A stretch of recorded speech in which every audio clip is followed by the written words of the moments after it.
Hello there, ladies and gentlemen. Moletrap here, coming at you with another StarCraft commentary. This is a game from the GomTV MSL, and this is the first GomTV MSL. And this is a match between Jeju, who's on your screen right there, and Free, who's gonna be on your screen momentarily. Jeju, who always looks, always looks like he's concerned about something, like, what just happened, or confused maybe, or something like that.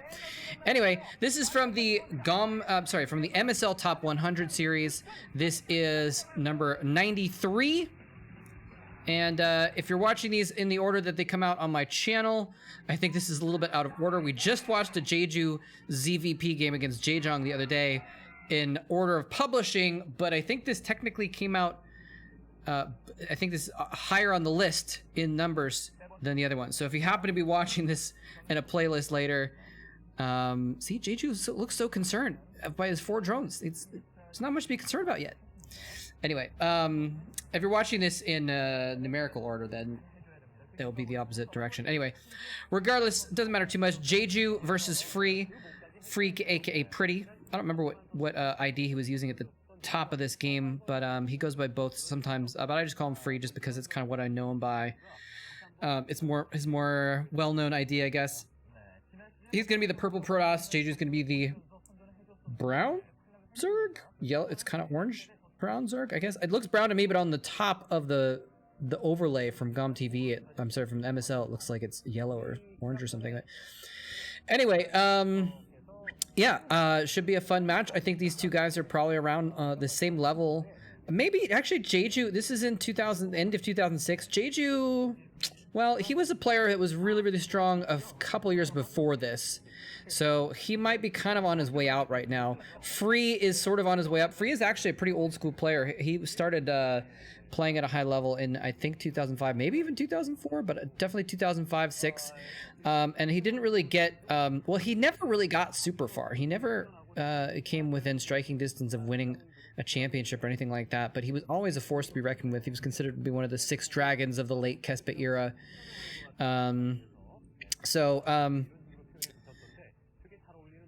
Anyway, but point being though, Free is a very strong player. Jeju also very strong. So we're gonna see some high level play here between these two folks. And this is the map Blitz X, if I didn't mention that already. And it's kind of a weird map. I mean, it is sort of X shaped, but it's like, always seeing cannon rush. Did he see it though? He must know this is the case, right? He saw that probe walk right by. Free did not try to disguise that was there. Oh, but he's found a spot. He is cannon rushing. He's found a spot behind the minerals where the minerals actually protect the probe, so he can actually get the cannon behind the mineral line, and he's going to try and glitch some drones through to try and fight it. And actually, Free glitches his own probe through to perhaps fight against the drones. Okay, 1 drone is behind there. It's attacking the cannon. Can he get another one through? There's actually 2 probes here to battle. Jeju forced to send multiple drones down here to try and battle these probes and to try and glitch his own drones through in order to have more ability to fight against that cannon as it goes up. It looks like the cannon is getting close to killed. He may actually be forced to cancel that cannon just from that 1 drone attacking it. I think, no, it looks like the cannon is going to go up, and he's going to actually target the wrong drone first, and then he does redirect. So now that cannon is up, and now that the cannon is up, the probe is going to be able to build more cannons. He lets the hatchery finish. He lets the hatchery finish. His spawning pool is probably near complete. He's going to go ahead and put down a creep colony in the background here, out of range of the first cannon, but within range of the other 2 cannons that are building. Oh! And the drone goes down trying to create another creep colony. He does kill off the probe though finally, and yeah, so the the spawning pool is up. He's going to start building out sunken colony. These 2 cannons are about to warp in though. He's going to be able to fight with lings and sunks. He might want to fall back. Okay, he's going to charge him with the lings. The lings are going to soak up some damage to let the sunken finish, but there's 3 cannons against 1 sunken colony. Well, I should say 2 cannons against 1 sunken colony. So he does finish off the sunk. Can he finish off the second cannons though? Charging in with the few lings he has. Just again, you know, he's doing some damage, but he's also drawing fire so that sunken colony can get in. And actually, he targeted the cannon behind. That's actually really clever. I wasn't even thinking of that. He targeted the cannon behind the mineral lines first, because the Zerglings couldn't attack that. If the sunken colony dies, and the cannon behind the mineral line has not died, no amount of lings is going to be able to deal with that situation. Well, I mean, not no amount of lings, because he could kill the pylon off. But very smart, very intelligent move there by Jeju to actually kill the cannon behind the mineral line. I wasn't even thinking about that. And in the meantime, though, Free has expanded. He's gotten a gateway up, so he's kind of used this time to use this opportunity to buy him time. He's a little bit of trouble here, though, and he might need to pull some probes to block his ramp and to just kind of defend that cannon. He has pulled several probes. Very smart move by him, because otherwise the counterattack could be devastating. And Jeju kept his hatchery, too. He lost 4 or 5 drones in all of that. He lost a number of Zerglings, but he kept the hatchery. He ended up actually having that last sunken colony survive, and he made a bunch of Zerglings. He's able to kind of counterattack and force some rebuttal by Free. Free now forced to defend with a lot of probes here and kind of keep them around those cannons for a while. So he's not mining with a lot of probes. I think the damage done to Jeju's economy is larger than it was done to Free's, though. So here's the thing. Now Jeju needs to kind of catch up. He does have a bit of map control. Free has just gotten his gateway finished, so he's not gonna be able to get zealots. These 8 or 10 Zerglings rule the map. They are the rulers of the map right now, and Free is it's gonna be a short time until he can actually do anything about it. So this is an opportunity where Jeju can actually expand. So he has taken that 3rd base now and get his economy going. He's probably producing almost entirely drones now, and yeah, we do see that he's not popping out any more Zerglings, and he's starting to saturate those 2 bases that he already has. He's probably gonna be able to saturate that 3rd base as well. He can't go too crazy on the drone building, though, because you know, before too long, yeah, he's built a few more Zerglings. Before too long, Free will be able to get a few Zealots out there. And if he only has 10 Zerglings on the map, when, you know, 4 or 5 Zealots start pushing out to do some aggression, he will be punished for it. But Free, again, is just focused on his own economy and getting his tech going as well. Stargate Citadel going down, so he's just going to be doing your traditional Forge expansion into tech. And looks like he's going to be going straight for the Templar tech is what it looks like. Although, you know, he could just be getting the Citadel for leg speed on the Zealots and do something like that. And anyways, Free playing it very safe, very good SimCity, protecting those cannons, using the Nexus as part of a wall. The front cannon, a little bit of danger, but the back cannon completely surrounded by buildings, and with the probes right there to get the additional surround. It's very difficult to actually kill off that cannon in the back there, though. So, Free able to get away with this expansion pretty well. So very, very nice build here by Free. He's going to go ahead and get that Corsair in the Templar Archives. And this Zealot is wandering around here. I'm curious if that was... I guess it's maybe like intended to be a scouting Zealot. He might have been just trying to send it out to just kind of see what's going on. But the Corsair is going to be heading out pretty soon. So, I don't know. Maybe he was just kind of poking and prodding. You know, you want the threat to exist for the Zerg player, that the Zerg has to think, okay, he might move out with some Zealots here pretty soon. I need to be careful of this. I need to make a few more Zerglings or a sunken colony or something like that. It might have just been the idea, but the Zealot, anyway, either way, got surrounded, got overwhelmed, ran back home to the mommy cannons and the safety of the base. So this Corsair is going to come out here and scout exactly what's going on. With Jeju a little bit slowed down at the beginning and forced into sort of catching up on economy. He has the lair, but he has opted not to go for the spire yet. Just going for a Hydralisk Den, playing it a little bit safer here. No opportunity for any kind of timing to get really too far ahead on the air battle. Just one Corsair out right now, already killing off 2 Overlords. So you can tell that you know, he definitely wouldn't have had time to get Scourge out in order to deal with this. And here comes the Dark Templar running in here. He's gonna get 1 kill, he's gonna get 2. And actually the sunken colonies are not quite within range to hit that very back corner of the mineral pocket. And so he gets a couple extra kills before the DT does wander back within range and does perish. This Corsair is doing work. That Corsair has 4 kills on it, actually, despite the fact there are Hydralisks everywhere. He's just dodging Hydras and getting free kills on the Overlords. Just a significant amount of damage. Here comes this Dark Templar coming in here, and he's actually going straight for the drones. The Overlord is slowly crawling over to get vision, and this Dark Templar is going to get a few kills before he's finally spotted. and actually gets even an additional kill. He's gonna rush directly into the main, and the slow overlords are too slow to chase him into the main. So he's actually gonna get even more. Oh, crucial pop out there for that overlord, just at the perfect moment actually to provide vision for that to kill that Dark Templar before it got even more kills. But again, you know, 2 DTs and he got maybe 10 drone kills, 8 to 10 drone kills, I should say, maybe a couple less than 10, but you know, a couple of lings and stuff as well. And again, you know, while the distraction was going on, he got the overlord kills as well. So Free just really controlling the flow of this game from start to finish so far. Well, from start to now. It's not finished yet, because Jeju can still defend this very easily if he can get stuff in the right position. Now look at there's a very small gap on this map. I was going to start to say this earlier, but the cannon rush interrupted me.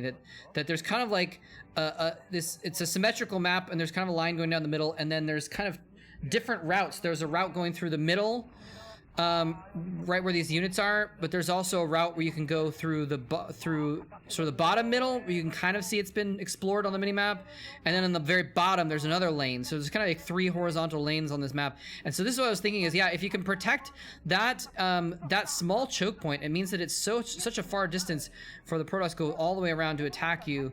It's a really easily defensible middle area there, and so that's exactly what he's going to do. So Jeju is not out of this yet because he can defend his 3 bases and try and build up from there.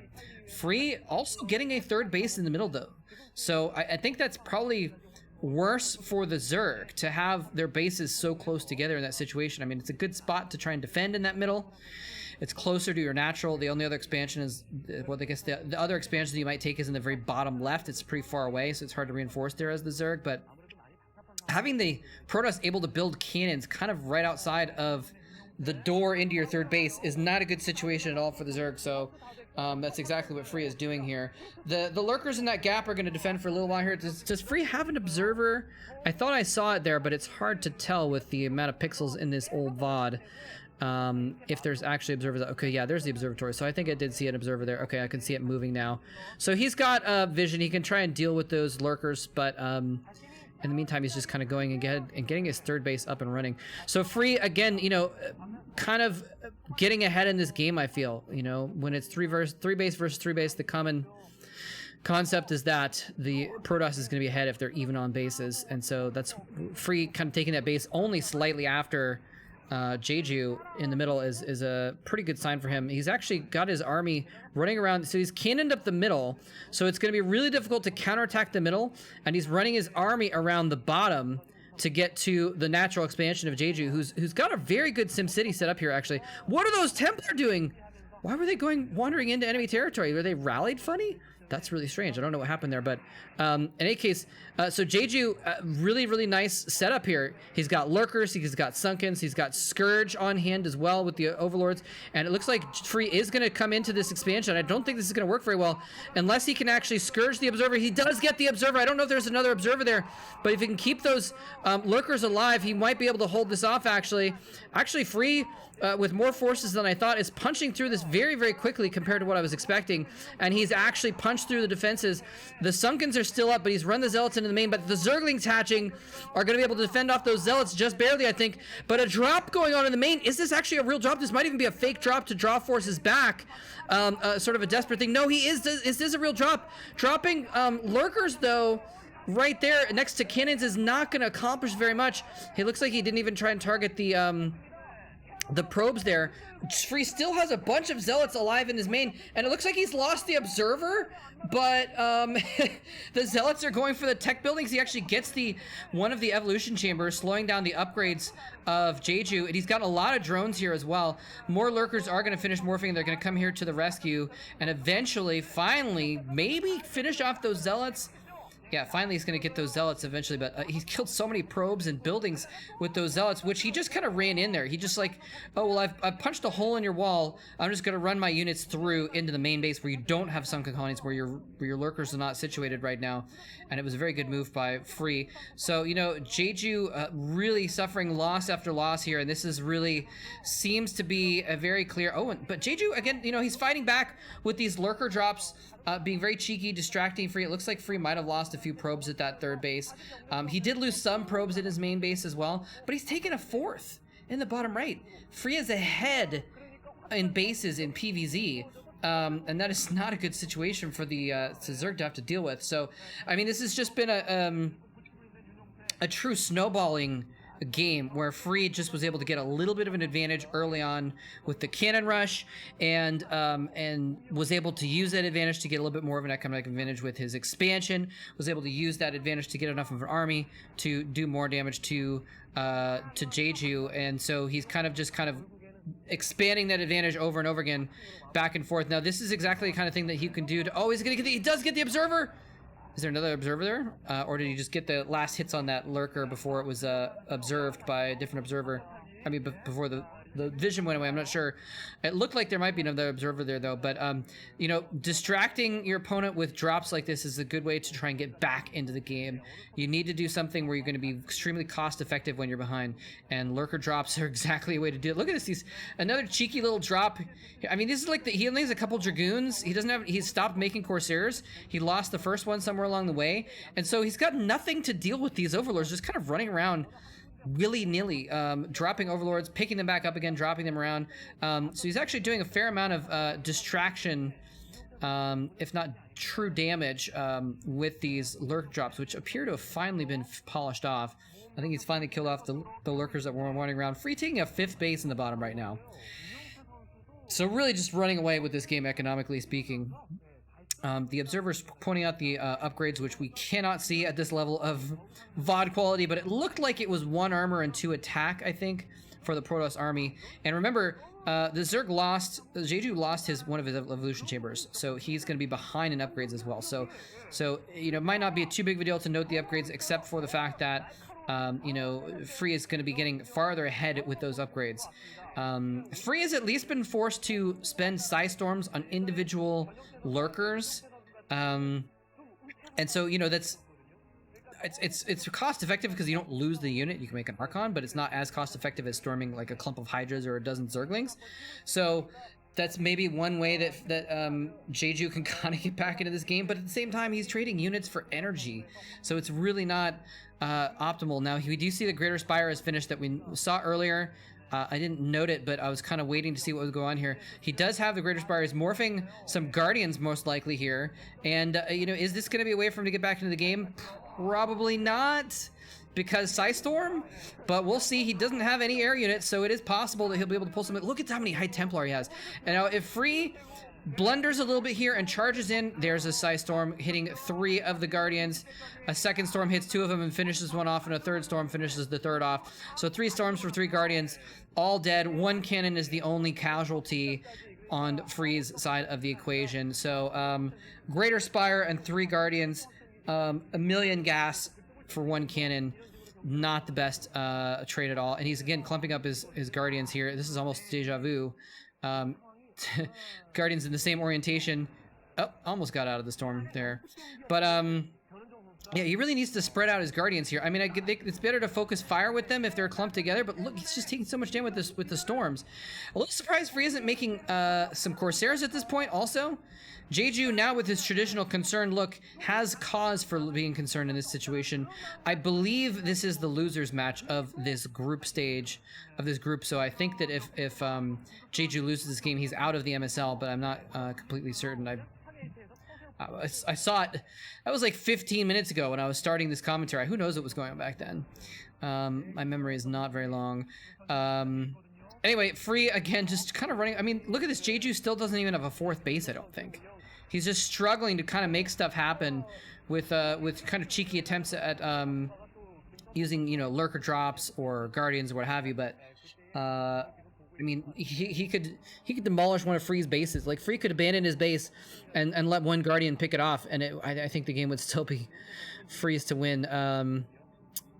So, I don't know. It looks like Free might be mounting for a large attack to try and finally finish things off, perhaps. He doesn't need to, is one of the things. Like, he doesn't need to actually go in and finish Jeju off. So as long as Jeju isn't expanding, there's no real reason to go in for a big attack. This is interesting. He's got a shuttle out. He's going to go for a storm drop here. He had the extra High Templar laying around. He might as well do a little bit of a storm drop and really just shut down. I mean, Jeju is just, you know, such a poor economy right now that, oh, this shuttle speed just finished, and now he's going to go in for the storm drop. And it looks like Jeju might be going for a doom drop in exchange as well. Again, you know, it's a good way. You go where your opponent's army isn't, where their defenses aren't. Might even end up with some kind of a base trade here, actually. But it's not a storm drop, it's just Reavers. He's got 3 Reavers. He's going to... I tried to say slow and crawl at the same time.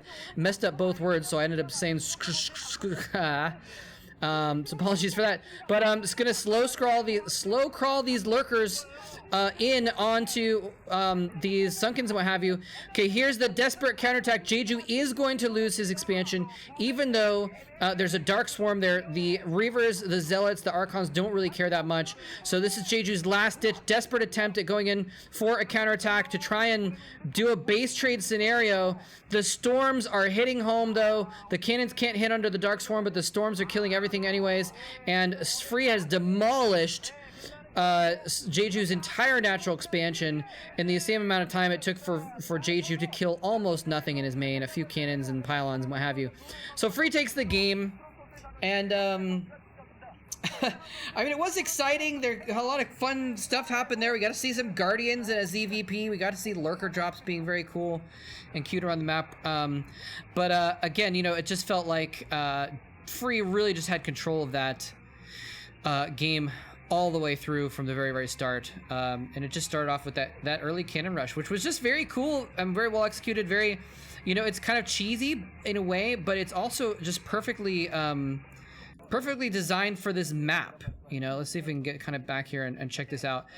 So you can see it's a really clever use on this map, that the map design kind of facilitates that there's this spot. And here I think is where the game was won in a way. Because look at this, he sneaks one drone through. The drone almost gets glitched back out. But then he could get another drone through to attack that cannon faster and go to work at the pylon and stuff like that. He could kill the probe and stop any further cannons from going up. But all that goes wrong for Jeju. And he's got idle drones. He's got an idle drone sitting there next to the minerals. And he starts, you know, going after these other cannons, what have you. But it just... doesn't quite work out for Jeju at all, and he just couldn't quite kill that cannon. You know, he couldn't. Look how low the cannon is. If he gotten a second drone through, the minerals, he would have killed that cannon before it morphed, and then he's making the Sunkens before there's a cannon attacking his stuff. And so it was a cool move to try and make the Sunken colony with the drone that was already damaged, but it ended up being that probe killed off the drone, so that second Sunken was delayed too. But anyway, it's just interesting to see how tiny things happening in the beginning of the game. You know, that's where Free threw the small snowball onto the hill, and Jeju had a chance to step on it before it could get rolling, and he just missed. You know, it didn't quite go his way, and instead it got moving, and once it got moving, it was kind of I mean, to extend the metaphor by using another metaphor, it was downhill from there for the snowball that was getting out of control. And it went from this situation here where you know, he's having to fight off these cannons to this situation here where Free is getting 5 bases, 6 bases, and Jeju's stuck on 3. So anyway, hope you guys enjoyed it. Thanks very much for watching, and I will see you next time.